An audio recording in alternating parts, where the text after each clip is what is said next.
আপনি তার আস্থাভাজন হন, প্রিয় ব্যক্তিত্ব হন, আপনার নাম উপদেষ্টা পরিষদের কাতারে থাকার সমূহ সম্ভাবনা আছে। সকলকে ধন্যবাদ জানাচ্ছি।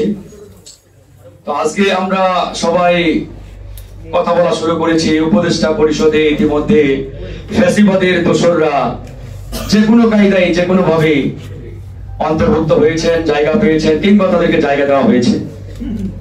এটি নিয়ে আমরা সরব কথা বলতে হবে। তবে একই সাথে এটাও বলতে হবে, অন্তর্বর্তীকালীন সরকার অর্থাৎ ডক্টর মোহাম্মদ ইউনূসের সরকার আমাদের সরকার, ছাত্র জনতার সরকার। আর এই সরকার ব্যর্থ হওয়া মানে বাংলাদেশ ব্যর্থ হয়ে যাওয়া, এই সরকার সফল হওয়া মানে বাংলাদেশ সফল হওয়া। এই জন্য ইতিমধ্যে বিএনপির ভারপ্রাপ্ত চেয়ারম্যান তারেক রহমান একই স্টেটমেন্ট দিয়েছেন যে ডক্টর মোহাম্মদ ইউনূসের সরকারকে ব্যর্থ হতে দেওয়া যাবে না। জামাত ইসলাম একই স্টেটমেন্ট দিয়েছেন। এই জায়গাতে আমাদের কোন ধরনের ভিন্ন বক্তব্য কিংবা ছাড় দেওয়ার সুযোগ নেই। কিন্তু দুঃখজনক হলেও সত্য, এই ডক্টর মোহাম্মদ ইউনূসকে সামনে রেখে, তার মাথায় লবণ রেখে একটি চক্র বড়ই খাওয়া শুরু করেছে। আজকে এই যে উপদেষ্টা পরিষদে ফ্যাসিবাদের দোসররা জায়গা পাচ্ছে, কিভাবে, কোন কায়দায়, কোন প্রক্রিয়ায় তারা উপদেষ্টা হচ্ছেন আমরা কেউ জানি না। রাজনৈতিক দলগুলো জানে না, ছাত্ররা জানে না, বৈষম্য বিরোধী আন্দোলনের সমন্বয়ক যারা তারাও জানে না। তাহলে জানেটা কি? তারা তো ওই আসমান থেকে বৃষ্টির মতো মাটিতে নেমে আসে নাই, কিংবা ওই জমির ফাঁক হয়ে মানে গাছের চারার মতো ঘুরে আসে নাই। নিশ্চয়ই কোনো না কোনো একটা পাইপলাইন মেইনটেইন করে এরা এই উপদেষ্টা পরিষদে অন্তর্ভুক্ত হচ্ছে। আর সেই পাইপলাইনটা হয়তো আমরা জানি না, পাইপলাইন একটা আছে।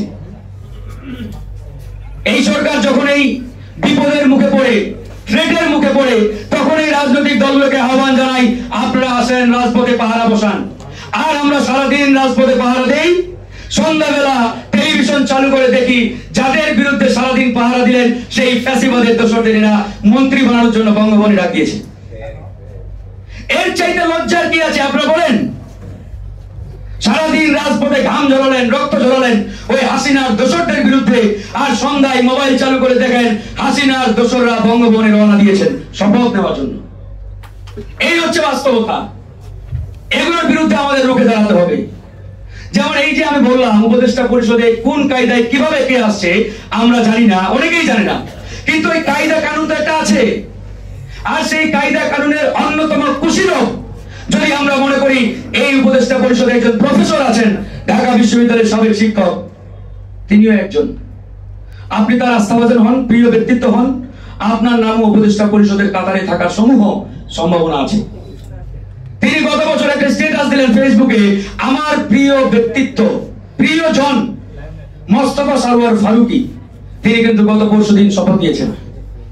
তার প্রিয় প্রতিষ্ঠান, প্রিয় পত্রিকা প্রথম আলো কিন্তু একবারে দাপটের সহিত কাজ চালাচ্ছে না। এগুলো কেন বলছি? কারণ আজকে দেখেন আমাদেরকে তারা ভ্যানগার্ড হিসাবে রাজপথে পাহারাই রাখবে, আবার আমাদেরকে না জানিয়ে তারা তাদের ইচ্ছা মতো ফ্যাসিবাদের দোসরদের এই উপদেষ্টা পরিষদ অন্তর্ভুক্ত করবে। এটা তো আমরা সহ্য করবো না, মেনে নেব না। আমরা মুখ খোলা শুরু করেছি, তার মানে এই নয় যে আমরা শুধু মুখ খোলা এখানেই সীমাবদ্ধ থাকবো। এটার বিরুদ্ধে প্রয়োজনে রাজপথে আন্দোলন হবে, তারা যদি না শুধরায়, কিন্তু শুধরানোর সুযোগ আমরা দেব। আমি আবারও বলছি, এই সরকার আমাদের, এই সরকারকে আমরা ব্যর্থ হতে দেব না। কিন্তু এই সরকারের ভিতরে যে সকল ফ্যাসিবাদের দোসর রয়েছে আমরা তাদের বিরুদ্ধে সোচ্চার থাকবো। এদেরকে আমরা এখানে দেখতে চাই না। যেহেতু এই সরকার আমাদের কমিটমেন্ট করেছে আমাদের সাথে যে আমরা যেহেতু রাজনৈতিক কোনো সরকার নয়, আমাদের কোনো পূর্ব অভিজ্ঞতাও নেই দেশ চালানোর, সুতরাং আমরা ভুল করতে পারি, ভুল করব, আপনারা আমাদের ভুল ধরাই দেবেন, আমরা শুধরাবো। তারাই দেবে নমনীয়, আমরা স্যালুট জানাই। এই জন্য আমরা তাদেরকে ভুল শুধরানোর সুযোগ করে দেব। এটা অবশ্যই প্রত্যেকটা রাজনৈতিক দলকে করতে হবে। আর আগামী জাতীয় ইলেকশনের আগ পর্যন্ত প্রত্যেকটা রাজনৈতিক দলকে ঐক্যবদ্ধ থাকতে হবে। সেটা বিএনপি, জামাত ইসলাম, আমরা যারা আছি, অন্যান্য রাজনৈতিক দল, প্রত্যেককেই আমাদের ভিতরে বিভাজন তৈরির জন্য ভারতীয় চোরেরা এখানে প্রতিনিয়ত ষড়যন্ত্র অব্যাহত রেখেছে। এই জিনিসটি বাংলাদেশের বড় রাজনৈতিক দল বিএনপি তাদেরকেই সবচাইতে বেশি কেয়ারফুলি এটাকে হ্যান্ডেল করতে হবে, অনুধাবন করতে হবে।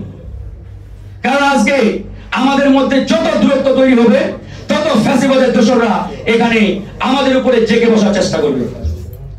আজকে আমরা ধন্যবাদ জানাই বিএনপির ভারপ্রাপ্ত চেয়ারম্যানকে, তিনি আমাদের সবগুলো দলকে ডেকেছেন বিকাল 3টায়। আমরা আজকে কথা বলবো ওনার সাথে। এই জিনিসটা আরো আগে করা দরকার ছিল।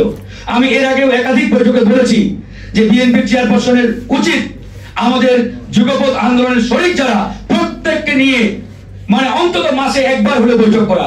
কারণ আজকে দেখেন ন্যাশনাল ইস্যুতে বা জাতীয় কোনো ইস্যুতে আমাদের মধ্যে এখন অনেক জায়গায় ঐক্যমত্যে আমরা পৌঁছাতে পারি না। এটা আমাদের জন্য অত্যন্ত একটা মানে সমস্যার একটা বিষয়। বিএনপি যদি এই জায়গায় দায়িত্বশীল ভূমিকায় আমাদের সবাইকে নিয়ে একটা কনসেনসাসে পৌঁছায়, ঐক্যমত্যে পৌঁছায় যে এই ইস্যুতে আমাদের স্টেটমেন্ট, আমাদের অবস্থান এটা, তাহলে আমি আশা করি আমাদের প্রত্যেকটা যুগপৎ আন্দোলন রাজনৈতিক দল একমত এবং ঐক্যমত্যে থাকবে। কিন্তু এই জিনিসটা আমাদের কন্টিনিউ করতে হবে। আর একটা কথা বলে শেষ করবো, ডক্টর আসিফ নজরুলের বিষয়। তিনি কিছুদিন আগে সুইজারল্যান্ডে গেলেন, সেখানে তাকে আওয়ামী ফ্যাসিবাদের দোসররা হেনস্থা করলো। এটা নিয়ে আমরা সবাই প্রতিবাদ করেছি। বিএনপি অফিসিয়াল স্টেটমেন্ট দিয়েছে। কেন দিয়েছে? কারণ আসিফ নজরুল শুধুমাত্র একজন ব্যক্তি নন, তিনি সরকারের একটা পার্ট, একটা অংশ, একটা অর্গান সেই জায়গা থেকে। কিন্তু এটাও আমাদের মনে রাখতে হবে আসিফ নজরুল যে ওখানে হেনস্থার শিকার হয়েছেন এটা তার প্রাপ্য ছিল। কেন প্রাপ্য জানেন? এই সরকার ক্ষমতায় আসার 4 মাস হতে যাচ্ছে। এই 4 মাসে এখন পর্যন্ত তারা 5% আওয়ামী দোসরকে সরাতে পারে নাই। প্রত্যেকটা দূতাবাসে হাসিনার নিয়োগপ্রাপ্ত অ্যাম্বাসেডর বলেন, কর্মকর্তা বলেন, কর্মচারী বলেন, সবাই আছে। তো আপনি হাসিনার নিয়োগপ্রাপ্ত কর্মকর্তাদের, ওই অফিসারদের ওখানে রাখবেন আর আপনি যাবেন, আপনাকে কি তারা স্যালুট জানাবে? তারা তো চাইবেই আপনাকে হেনস্থা করার জন্য। সুপ্রিম কোর্ট, হাইকোর্ট, সচিবালয় সব জায়গায় 95টা চেয়ার হাসিনার দোসরদের দখলে।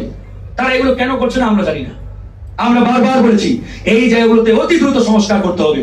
সংস্কার করে জনগণের সামনে নির্বাচনের একটা রোডম্যাপ অতি দ্রুত আপনাদের প্রকাশ করতে হবে। জনগণ তো ধোঁয়াশার মধ্যে বেশি দিন থাকবে না ভাই, কিন্তু তারা এটা করছে না। এগুলো না করলে সংকট আরো ঘনীভূত হবে, সমস্যা আরো বাড়বে। আর আমরা কথা বলা শুরু করবো। আপনারা বলেন আমরা বিরোধী দল না সরকারি দল। যদি আপনারা বলেন আপনারা সরকারকে সহযোগিতা করেন, সহযোগিতা করার জন্য প্রস্তুত। আর যদি বলেন যে না আপনারা বিরোধী দলের ভূমিকায় থাকেন, তাহলে আমরা কাল থেকেই বিরোধী দলের ভূমিকায় রাজপথে নামবো। সরকার আমাদের জানাক আমরা কোন জায়গায়। ধন্যবাদ।